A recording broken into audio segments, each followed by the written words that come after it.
Thank you.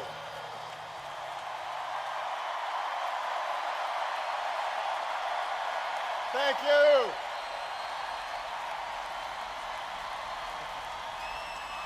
Thank you. Thank you. Thank you so much. Thank you. Thank you so much. Thank you. Thank you so much. Thank you. Thank you. Thank you so much. Thank you. Thank you. Thank you. Thank you so much. Thank you. Thank you very much. Thank you. Thank you. Thank you so much, everybody. Thank you. Thank you so much. Thank you, everybody. Thank you so much. Thank you. Thank you.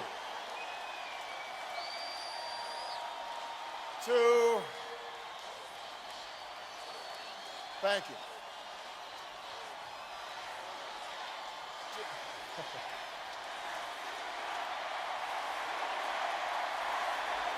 Thank you.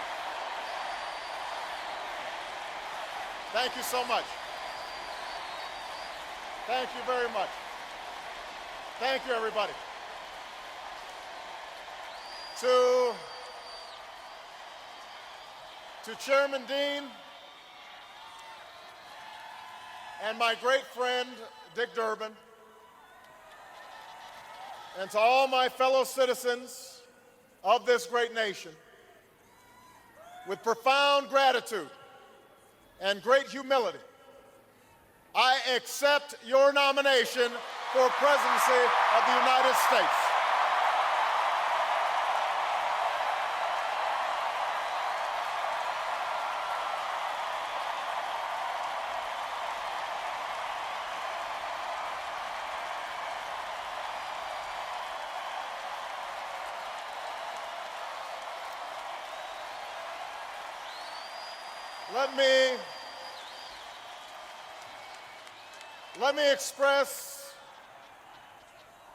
Let me express my thanks to the historic slate of candidates who accompanied me on this journey, and especially the one who traveled the farthest, a champion for working Americans and an inspiration to my daughters and yours, Hillary Rodham Clinton.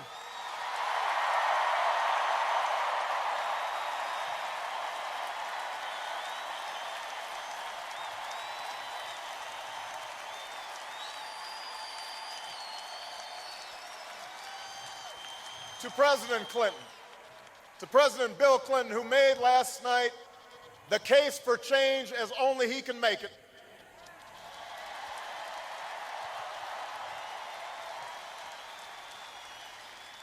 To Ted Kennedy, who embodies the spirit of service.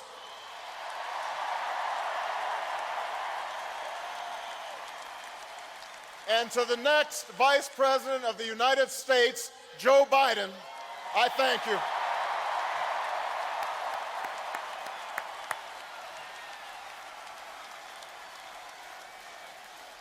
I am grateful to finish this journey with one of the finest statesmen of our time, a man at ease with everyone from world leaders to the conductors on the Amtrak train he still takes home every night.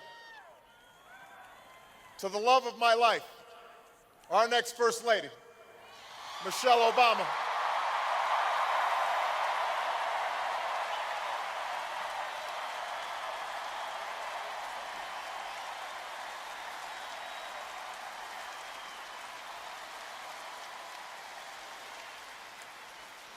And to Malia and Sasha, I love you so much and I am so proud of you.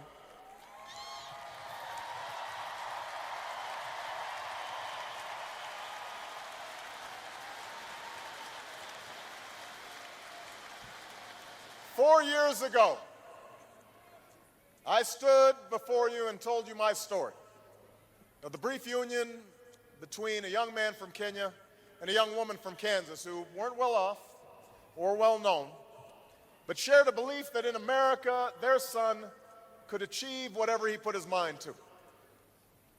It is that promise that's always set this country apart, that through hard work and sacrifice, each of us can pursue our individual dreams, but still come together as one American family to ensure that the next generation can pursue their dreams as well. That's why I stand here tonight, because for 232 years, at each moment when that promise was in jeopardy, ordinary men and women, students and soldiers, farmers and teachers, nurses and janitors, found the courage to keep it alive.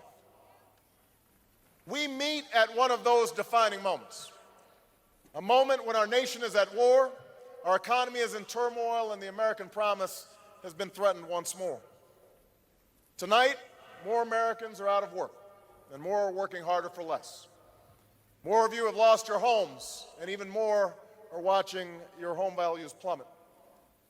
More of you have cars you can't afford to drive, credit cards, bills you can't afford to pay, and tuition that's beyond your reach.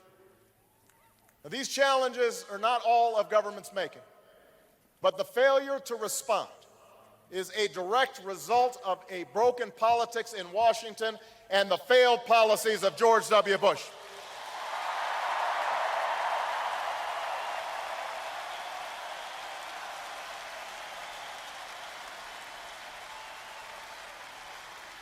America, we are better than these last 8 years.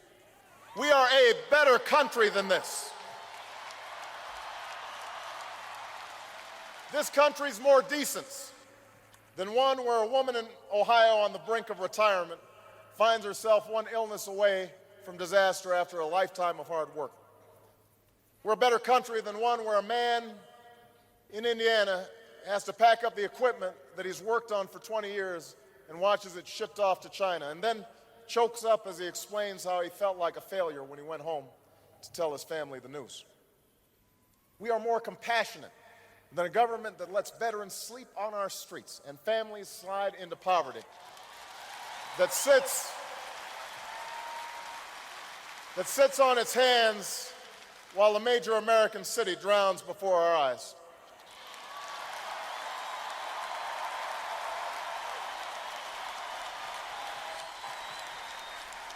Tonight I say to the people of America, to Democrats and Republicans and independents across this great land, enough. This moment,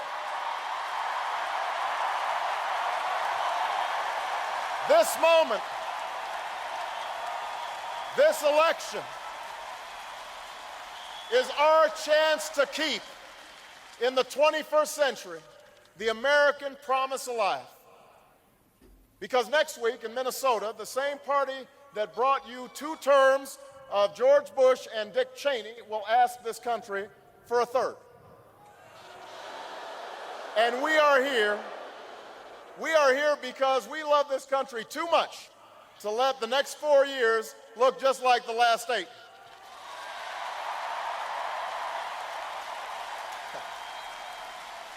On November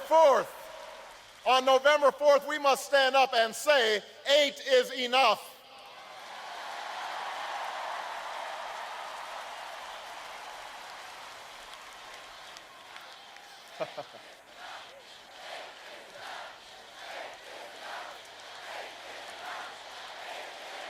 Now,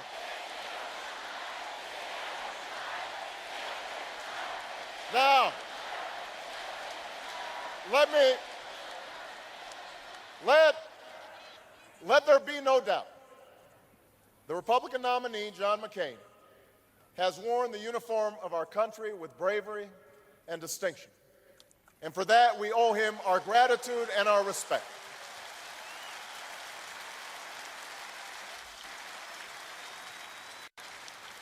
And next week, we'll also hear about those occasions when he's broken with his party as evidence that he can deliver the change that we need. But the record's clear. John McCain has voted with George Bush 90% of the time. Senator McCain likes to talk about judgment, But really, what does it say about your judgment when you think George Bush has been right more than 90% of the time?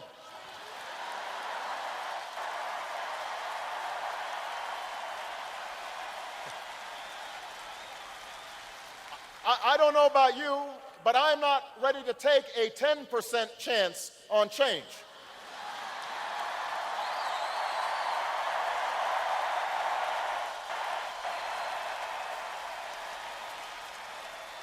The truth is, on issue after issue that would make a difference in your lives, on health care and education and the economy, Senator McCain has been anything but independent. He said that our economy has made great progress under this president. He said that the fundamentals of the economy are strong. And when one of his chief advisors, the man who wrote his economic plan, was talking about the anxieties that Americans are feeling, he said that we were just suffering from a mental recession and that we've become, and I quote, a nation of whiners.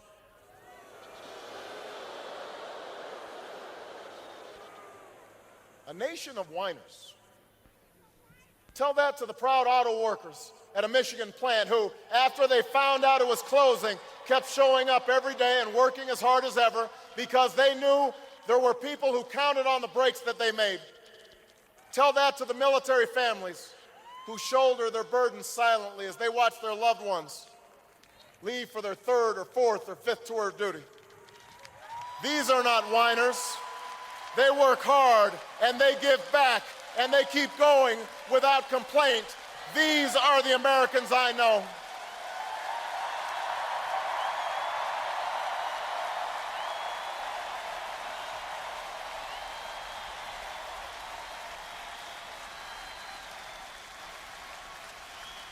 Now, I don't believe that Senator McCain doesn't care what's going on in the lives of Americans.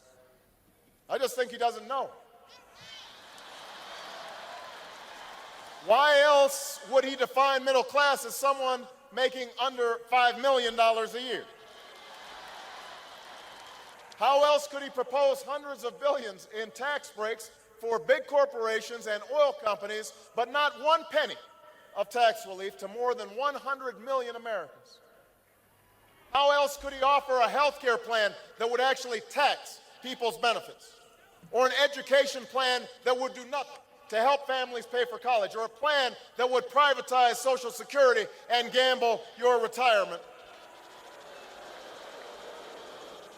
It's not because John McCain doesn't care. It's because John McCain doesn't get it.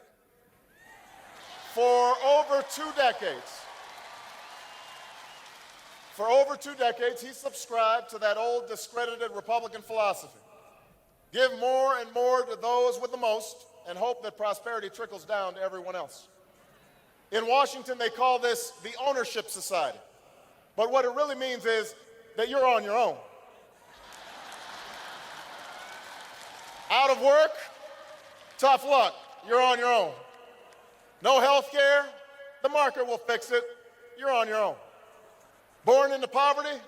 Pull yourself up by your own bootstraps. Even if you don't have boots, you are on your own.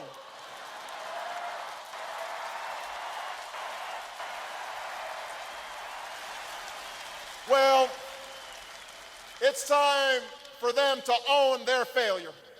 It's time for us to change America.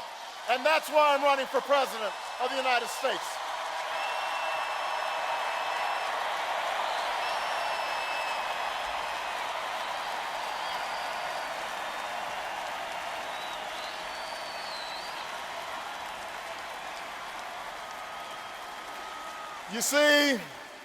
You see, we Democrats have a very different measure of what constitutes progress in this country. We measure progress by how many people can find a job that pays the mortgage, whether you can put a little extra money away at the end of each month so you can someday watch your child receive her college diploma. We measure progress in the 23 million new jobs that were created when Bill Clinton was president. When the average American family saw its income go up $7,500 instead of go down $2,000 like it has under George Bush. We measure the strength of our economy not by the number of billionaires we have or the profits of the Fortune 500, but by whether someone with a good idea can take a risk and start a new business, or whether the waitress who lives on tips can take a day off and look after a sick kid without losing her job. An economy that honors the dignity of work. The fundamentals we use to measure economic strength are whether we are living up to that fundamental promise that has made this country great. A promise that is the only reason I am standing here tonight. Because in the faces of those young veterans who come back from Iraq and Afghanistan, I see my grandfather, who signed up after Pearl Harbor, marched in Patton's army, and was rewarded by a grateful nation with the chance to go to college on the GI Bill. In the face of that young student who sleeps just 3 hours before working the night shift, I think about my mom, who raised my sister and me on her own while she worked and earned her degree, who once turned to food stamps but was still able to send us to the best schools in the country with the help of student loans and scholarships. When I listen to another worker tell me that his factory is shut down, I remember all those men and women on the south side of Chicago who I stood by and fought for 2 decades ago after the local steel plant closed. And when I hear a woman talk about the difficulties of starting her own business or making her way in the world, I think about my grandmother, who worked her way up from the secretarial pool to middle management, despite years of being passed over for promotions because she was a woman. She's the one who taught me about hard work. She's the one who put off buying a new car or a new dress for herself so that I could have a better life. She poured everything she had into me. And although she can no longer travel, I know that she's watching tonight and that tonight is her night as well.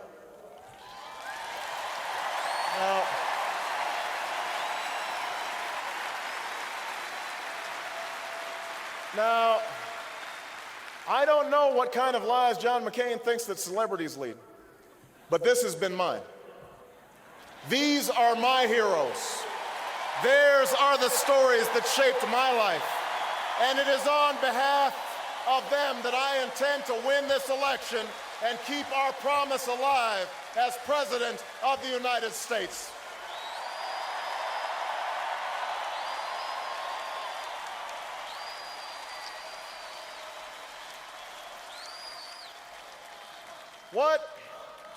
What is that American promise? It's a promise that says each of us has the freedom to make of our own lives what we will, but that we also have obligations to treat each other with dignity and respect. It's a promise that says the market should reward drive and innovation and generate growth, but that businesses should live up to their responsibilities to create American jobs, to look out for American workers and play by the rules of the road. Ours is a promise that says government cannot solve all our problems, but what it should do is that which we cannot do for ourselves: protect us from harm and provide every child a decent education, keep our water clean and our toys safe, invest in new schools and new roads and science and technology. Our government should work for us, not against us. It should help us, not hurt us. It should ensure opportunity, not just for those with the most money and influence, but for every American who's willing to work. That's the promise of America. The idea that we are responsible for ourselves, but that we also rise or fall as one nation. The fundamental belief that I am my brother's keeper. I am my sister's keeper. That's the promise we need to keep. That's the change we need right now. So let me spell out exactly what that change would mean if I am president. Change means a tax code that doesn't reward the lobbyists who wrote it, but the American workers and small businesses who deserve it.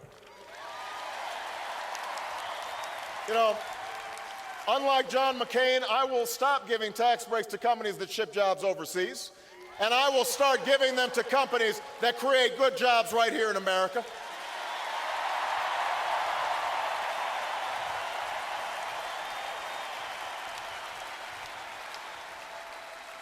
I'll eliminate capital gains taxes for the small businesses and startups that will create the high-wage, high-tech jobs of tomorrow. I will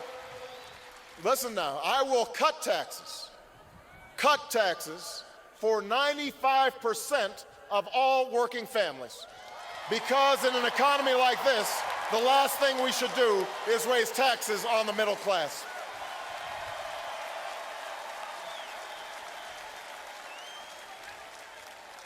And for the sake of our economy, our security, and the future of our planet, I will set a clear goal as president. In 10 years, we will finally end our dependence on oil from the Middle East.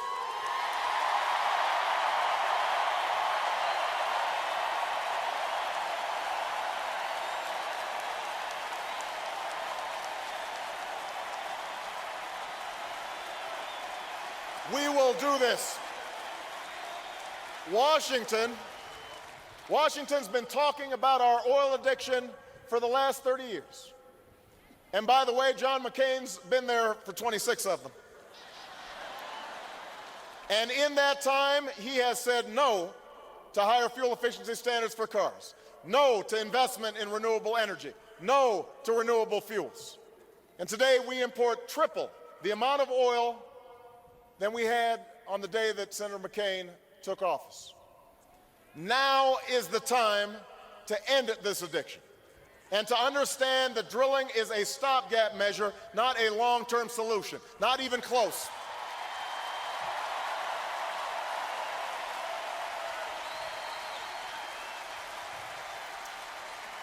As president, I will tap our natural gas reserves, invest in clean coal technology, and find ways to safely harness nuclear power. I'll help our auto companies retool so that the fuel-efficient cars of the future are built right here in America.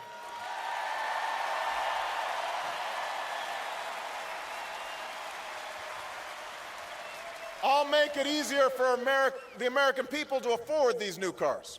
And I'll invest $150 billion over the next decade in affordable, renewable sources of energy, wind power and solar power, and the next generation of biofuels, an investment that will lead to new industries and 5 million new jobs that pay well and can't be outsourced.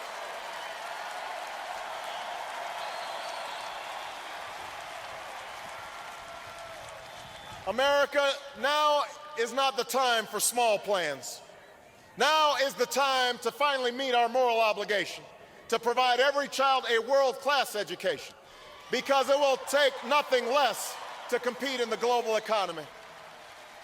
You know, Michelle and I are only here tonight because we were given a chance at an education. And I will not settle for an America where some kids don't have that chance.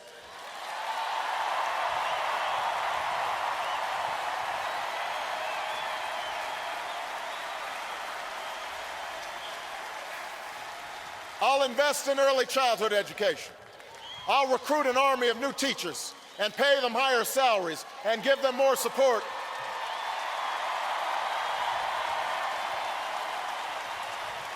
And in exchange, I'll ask for higher standards and more accountability. And we will keep our promise to every young American. If you commit to serving your community or our country, we will make sure you can afford a college education.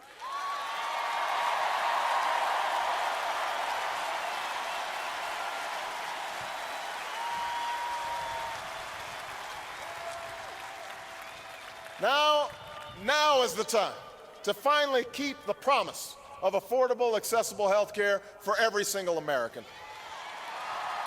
If you have health care, my plan will lower your premiums. If you don't, you'll be able to get the same kind of coverage that members of Congress give themselves. And as someone who watched my mother argue with insurance companies while she lay in bed dying of cancer. I will make certain those companies stop discriminating against those who are sick and need care the most.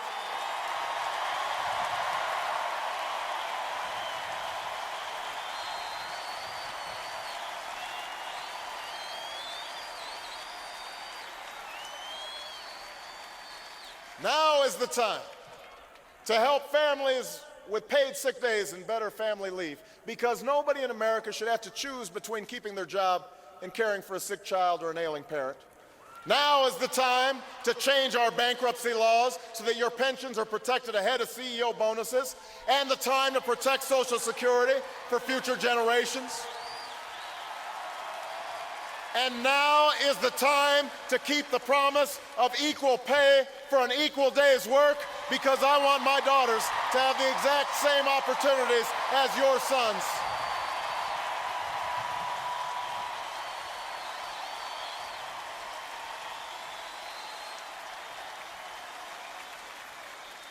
Now, many of these plans will cost money, which is why I've laid out how I'll pay for every dime by closing corporate loopholes and tax havens that don't help America grow.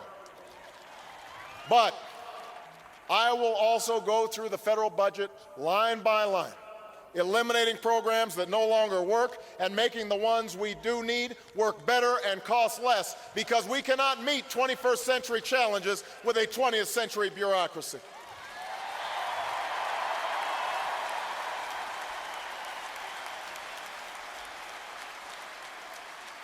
And Democrats, we must also admit that fulfilling America's promise will require more than just money. It will require a renewed sense of responsibility from each of us to recover what John F. Kennedy called our intellectual and moral strength. Yes, government must lead on energy independence, but each of us must do our part to make our homes and businesses more efficient. Yes, we must provide more ladders to success for young men who fall into lives of crime and despair. But we must also admit that programs alone can't replace parents, that government can't turn off the television and make a child do her homework, that fathers must take more responsibility to provide love and guidance to their children.